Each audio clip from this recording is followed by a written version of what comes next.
அஸ்ஸலாமு அலைக்கும் வரஹ்மத்துல்லாஹி வபரகாத்துஹு. கண்ணியம் நிறைந்த சகோதர சகோதரிகளே, உங்கள் பிள்ளைகளிடம் உயர்ந்த சிந்தனைகளை விதைத்து கொண்டே வாங்க. அதில் ஒரு முக்கியமான செய்தி, அந்த செய்தியை சொல்கிறேன்.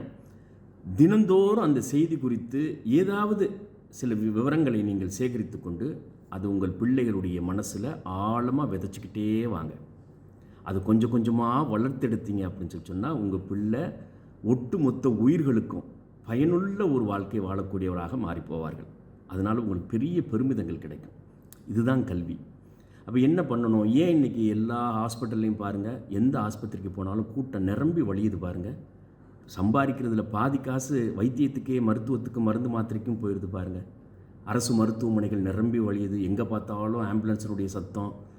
அது ஒரு ஒரு எந்த அளவுக்கு ஒரு மோசமான ஒரு சூழலாக மாறி போயிருக்குது இந்த ஒரு 30-35 வருஷத்தில். 1990 இந்த மாதிரி எங்கேயாவது நம்ம பார்த்துருப்போமா? அந்த மாதிரி செய்தியை கேள்விப்பட்டிருப்போமா? அது உலகம் தோன்றிய காலத்திலேருந்தே அந்த மாதிரி கிடையாது. ஆனால் இன்றைக்கு மாறி போயிருக்குது. அதே மாதிரி நம்மோடு வாழக்கூடிய உயிர்கள் கொஞ்சம் கொஞ்சமாக அழிஞ்சிக்கிட்டே வருது, காணா போயிட்டே இருக்குது பாருங்கள். தாவரங்கள் மலடாகிக்கிட்டே இருக்குது பாருங்கள். இதெல்லாம் ஏன் நடக்குது? நீர்நிலைகள் எல்லாமே பயன்படுத்துவதற்கு தகுதியற்றதாக மாறிக்கிட்டே இருக்குது பாருங்கள். ஏரி, குளம், கண்மாய், ஆறு, ஓடை எல்லாமே பயன்படுத்தும். நம்பி குடிக்க முடியுதா? குளத்து தண்ணியை குடிக்க முடியுதா? ஆற்று தண்ணியை குடிக்க முடியுதா? ஆற்று தண்ணியை தானே குடிச்சிட்டு இருந்தோம்.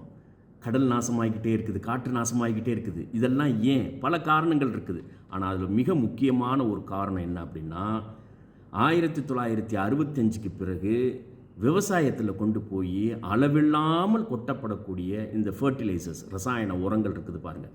பிறகு அதுக்கான பூச்சி மருந்துகள் அதிகமாக ஈல்டு எடுக்கணும், விளைச்சல் அதிகரிக்கணும்னு சொல்லி அளவுக்கு அதிகமாக பேராசையினால் கொண்டு போய் கொட்டப்பட்ட இந்த ரசாயன உரங்கள், பூச்சி மருந்துகள். இந்த அழிவுக்கு பல காரணங்கள் இருந்தாலும் இந்த ரசாயன உரமும் பூச்சி மருந்து மிக முக்கியமான ஒரு காரணம். சரி, இப்போ இது என்ன பண்ணுறது? மூமினான பிள்ளைகளுடைய பொறுப்புகள் என்ன? பெற்றோர்களுடைய பொறுப்புகள் என்ன? குறிப்பாக பயாலஜி படிக்கக்கூடிய பிள்ளைங்க இருக்குது பாருங்கள். பிள்ளைங்கள்ட்ட சயின்ஸ் ஆர்வத்தை, அறிவியல் ஆர்வத்தை தூண்டுங்க. அதுதான் தேடலை அதிகரிக்கும். ஏன்னா அது அல்லாஹ்வுடைய படைப்புகள் குறித்த ஆராய்ச்சியை தூண்டிவிடும். அது இபாதத்தில், அது ஒரு மகத்தான இபாதத்து. அவனுடைய படைப்புகளில் பொதிந்திருக்கக்கூடிய ரகசியங்களை கண்டறிகிறது. அது உங்கள் பிள்ளை செய்யணுமா வேணாமா?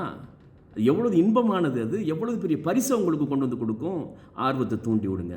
பயாலஜி படிக்கணும் அப்படிங்கிற ஆர்வத்தை தூண்டி விடுங்க. இந்த பிரச்சனையெல்லாம் அவர்களுக்கு கவனப்படுத்துங்க. ஹாஸ்பிட்டலில் பாரு, எவ்வளவு மக்கள் நோயாளிகள், என்னென்ன வகையான நோயாளிகள், புற்றுநோய் பெருகி கொண்டிருக்கிறது, கிட்னி ஃபெயிலியர், என்ன டயபெட்டிஸ், எல்லாவற்றுக்கும் இந்த நூற்றாண்டனுடைய மிகப்பெரிய பேரழிவு. அப்போ இதுக்கெல்லாம் என்ன காரணம்? என்னால் என்ன மாற்றத்தை ஏற்படுத்த முடியும்னு சிந்திக்க சொல்லுங்கள். அது ஒரு இபாதத்து. அந்த பிள்ளைகிட்ட துணி, நீ என்ன பண்ண முடியும்? உன்னுடைய காலத்தில் இது இன்னும் பெருக இருக்குது. அப்போ இதுக்கு எல்லாத்துக்கும் காரணமாக, ஒரு முக்கியமான காரணமாக இருக்கிறது இந்த ரசாயன உரங்கள். இப்போ இதுக்கு ஒரு மாற்று கண்டுபிடி. எல்லாவற்றையும் மாற்றி அமைச்சிட முடியாது. ஆனால் நம்ம சக்திக்கு உட்பட்டு எதையாவது ஒரு காரியத்தை செய்யணுமா வேணாமா? அதுதானே மூமினான பிள்ளைகளுடைய பொறுப்பு. அல்லாஹ் எதுக்கு அந்த அறிவை கொடுக்குறான்? அவனுடைய படைப்புகள் குறித்த ஞானத்தை கொஞ்சம் கொஞ்சமாக காட்டித்தர்றான் பாருங்க. ஏன் காட்டித்தர்றான்?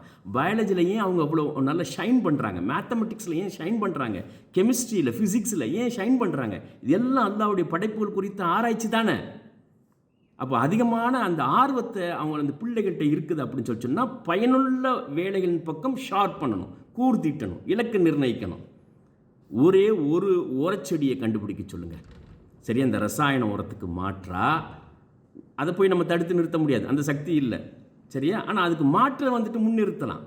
அதனால் ஒரு செடி, அந்த செடியை முதல்ல அவங்க விளைவிச்சு அதை அந்த மண்ணிலேயே விதைச்சிட்டாங்க அப்படின்னு சொன்னால் அடுத்து வரக்கூடிய பயிரிடக்கூடிய காலம் எல்லா காலத்துக்கும் தேவையான உரத்தையும் அதே நேரத்தில் பூச்சியை விரட்டக்கூடிய தன்மையும் கொடுக்கணும். அப்படி ஒரு செடியை கண்டுபிடிக்க சொல்லுங்கள். ஏற்கனவே 2-3 இருக்குது, அதனால் அதில் வீரியம் பத்தலை, புதுசாக கண்டுபிடிக்க சொல்லுங்கள். இப்போ யார் தடுத்தாத?